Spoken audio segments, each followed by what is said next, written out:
What about you guys? Hold on a second.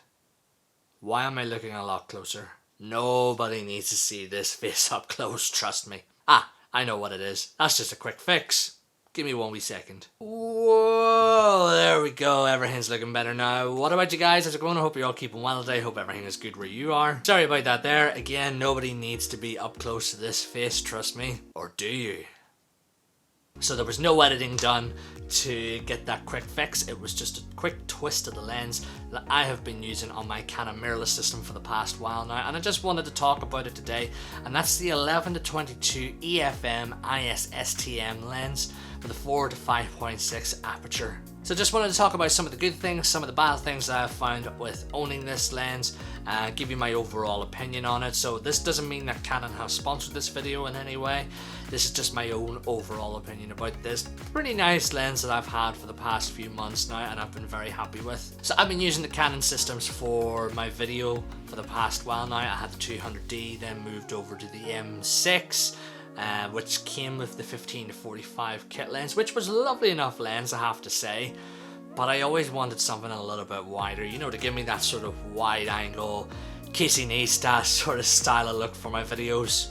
If only I was as cool as Casey Neistat, then my videos would be a whole lot better.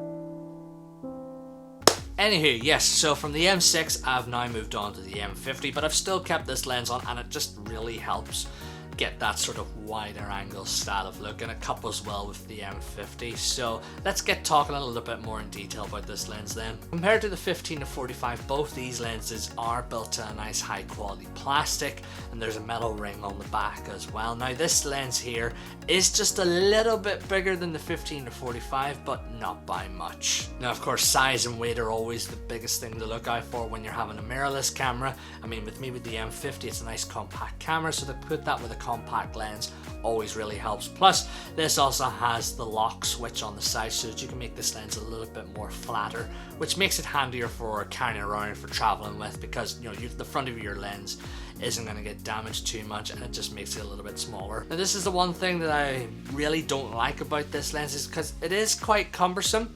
I don't like having this little switch to then bring the lens out when I want to use the camera, whereas if this was built very similar to the 10-18 EFS version where it was just flat anyway, then I probably would have been happy with the design a little bit more. But I think kind of wanted to keep size and costs and all down. Plus it's quite a nifty wee feature for newer lenses these days, but to me, I'm not really too fussed on it. It's probably the one thing I really don't like. But outside of that, this lens does come with a lot of great features that you would tend to see in a lot of Canon lenses. It's got built-in stabilization, so it's really good if you're wanting to carry it around for vlogging or anything, so that way you get some nice steady shots. Plus it's also got the STM motor in it as well, so that means it's much more silent autofocus motor. So for me, like if I'm using the dual pixel autofocus here for my video, it's got continuous tracking, and if I'm moving around here, you're not going to hear a little hum or a buzz in my video.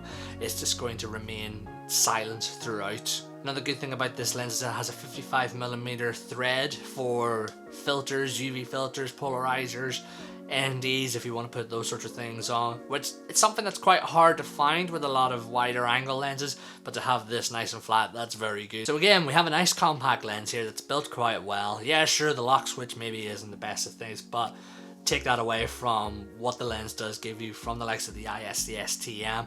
But outside of all those different things, all the technical side of things, the image quality of this lens is very good. It's nice and sharp, nice and quick, nice and precise. When it comes to the autofocus, the image quality I've been very happy with. For the likes of daytime, traveling around, architecture, those type of photographs, I'll be showing photos throughout this video. It's very good, it's nice and sharp. Now, much like most wide angle lenses, you do get a bit of distortion on either side. It's not the most heaviest of distortion in the world, but it's easy enough to fix in Lightroom. But it's still there, and you do get a wee bit of vignetting on the corners as well. Now for daytime, very good. Lower light conditions, maybe not the best. I mean, I've taken this out to a couple of gigs here and there, and even though I've still got really nice sharp images out of it, because we have a 4 to 5.6 lens here, it's not a fast aperture and it is variable, so it does cut into my light. Plus, put that along the side that this is an APS-C sensor.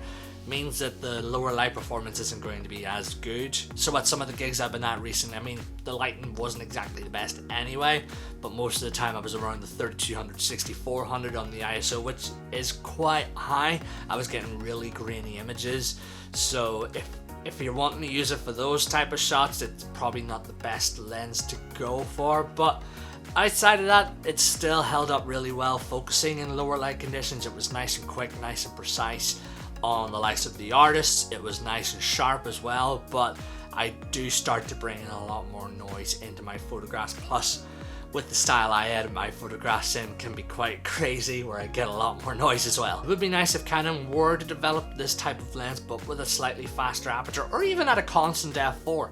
Constant f4 would be fine, but I think again, we want to keep costs down. The size might be a little bit bigger as well. Plus, when it comes to the Canon mirrorless systems, Canon love when people get the adapter and put the EF, EFS lenses on there. So maybe I think that's why Canon don't really focus on the EFM lenses too much, because people like to get the adapter and put the other lenses on. Now from the photo performance, we then come to the performance with video, and it is again very good. Coupled with the likes of the IS and the STM motor, nice and silent autofocus on here. And I mean, when you have the likes of the dual pixel autofocus, it's nice and quick, nice and precise. Like right now, it's locked right onto my face. When I move around, it still keeps locked on if I move closer or move further back. So it's nice and quick, nice and precise that way. So no matter what, you're always going to get nice, reliable autofocus when it comes to your video. I mean, and when I've taken it out and about with me around for the likes of my different vlogs, it's again still just kept locked onto faces. It's been really good that way. Plus, to have that wider angle look for the vlog does look quite nice, I have to say. You can check out some of my vlogs on the channel. I'll maybe put some in the top right hand corner there so that you can see some examples from the video performance. But I mean, right now I'm using the 11mm, whereas before on the 15mm would have been about there. So it doesn't really cover a wide enough area for me, but it's still wide enough. Whereas with the 11mm, you can see we've got more of the dialects over in the side. Yeah, sure, we've got a bit more of the window here, but it just covers a much more nicer, wider area. Price-wise, you're talking around the sort of 280, 300 pound mark, so it's not exactly the most expensive lens in the world. I mean, I picked mine up second-hand, but again, I got that for about a couple of £100. So you are going to be spending around that sort of thing, whether it's second-hand or brand new.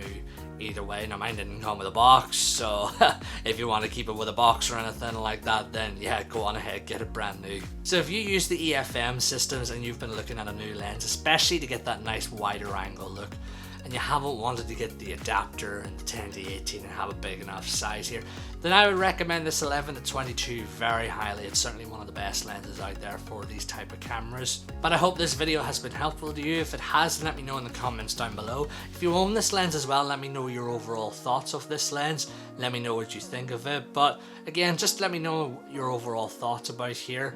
And do like, share, press that wee subscribe button so that you can stay up to date with future videos. You can hit that wee bell icon too so that you can be notified when there is a video. But until then guys, take care and enjoy the rest of your day. Bye.